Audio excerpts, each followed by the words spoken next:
estoy hablando de las grandes discusiones y de las grandes visiones que empezaron a darse de la literatura latinoamericana en el siglo XIX.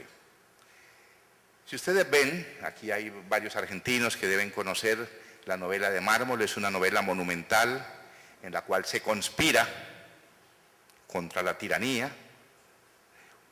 dos de las fuerzas enfrentadas en esas luchas, en esas guerras civiles, que fueron en algunos casos simultáneas a las guerras de independencia, se expresan en la Amalia de Mármol. No se expresan de la misma manera en la María de Jorge Isaac.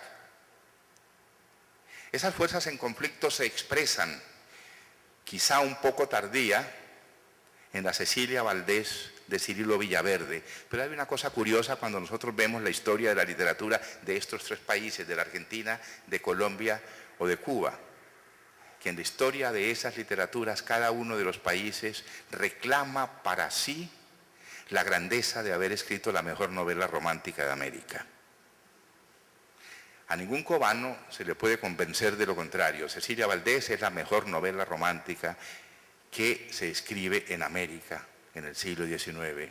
Y es muy difícil que convenzamos a algún colombiano de que María no es la gran novela del romanticismo. Lo mismo sucede con los argentinos. Digamos, para dirimir este conflicto de una manera razonable, que las tres pertenecen a un tronco y son ramas diversas del tronco del romanticismo. Así que el romanticismo, ese movimiento literario de América, nace desde la diversidad, pero nace contaminado de política. Parecería que la María, que es una novela que fue durante mucho tiempo vilipendiada por la tremenda carga sentimental que arrastra, por ese amor que solamente se consuma en la espiritualidad. Sin embargo, es una novela que tiene un registro sorprendente. Las escenas de carácter social y antropológico que recrea Jorge Isaac en María nos hablan del interés de un escritor que, más allá de desarrollar una historia de amor, era consciente de la geografía cultural en que se movía.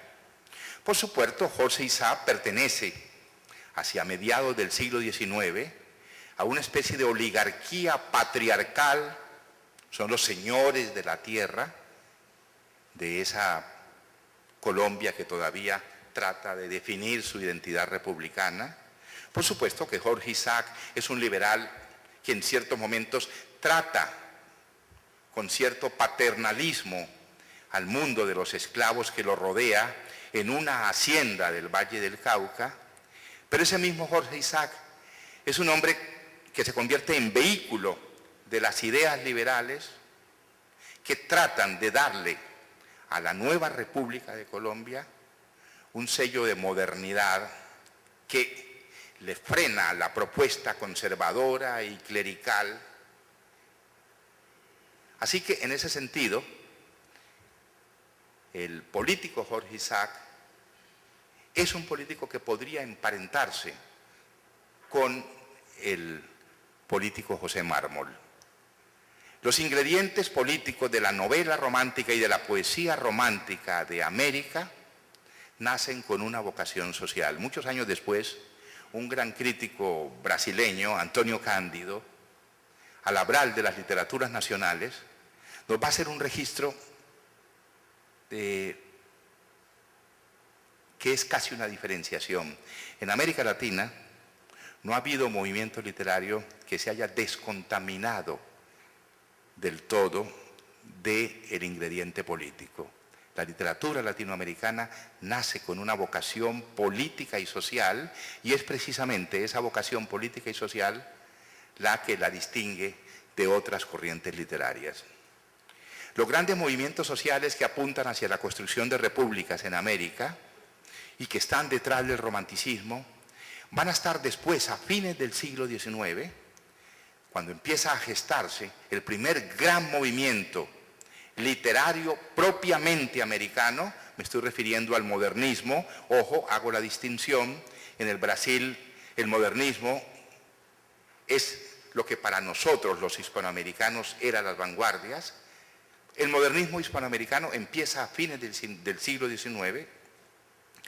Para algunos críticos han querido homologarlo o compararlo con lo que fue para los franceses el simbolismo.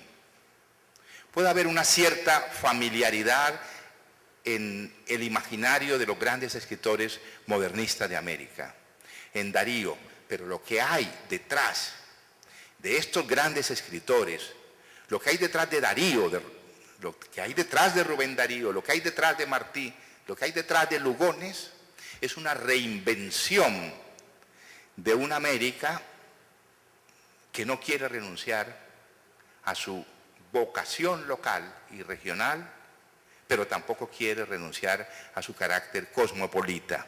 Y es muy curioso que el movimiento modernista de América llegue a las orillas españolas, es decir, a las orillas europeas, en un momento de crisis política, como ustedes han podido ver, es decir, con el desastre del 98. Y que por primera vez los escritores de las dos orillas, los escritores del modernismo hispanoamericano y los escritores de esa España derrotada, es decir, los Rubén Darío y los Unamuno,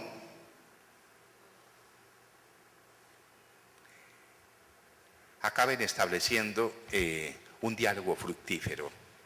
El modernismo, como primer gran movimiento, no solamente de reconstrucción del idioma español de América, sino como propuesta, primera gran propuesta de los americanos a las corrientes literarias de Europa, el modernismo se convierte, después del romanticismo, en la segunda señal de identidad de México a la Argentina. No hay país que escape a la influencia del romanticismo, como no habrá país que escape a la influencia de los modernistas capitaneados por Rubén Darío.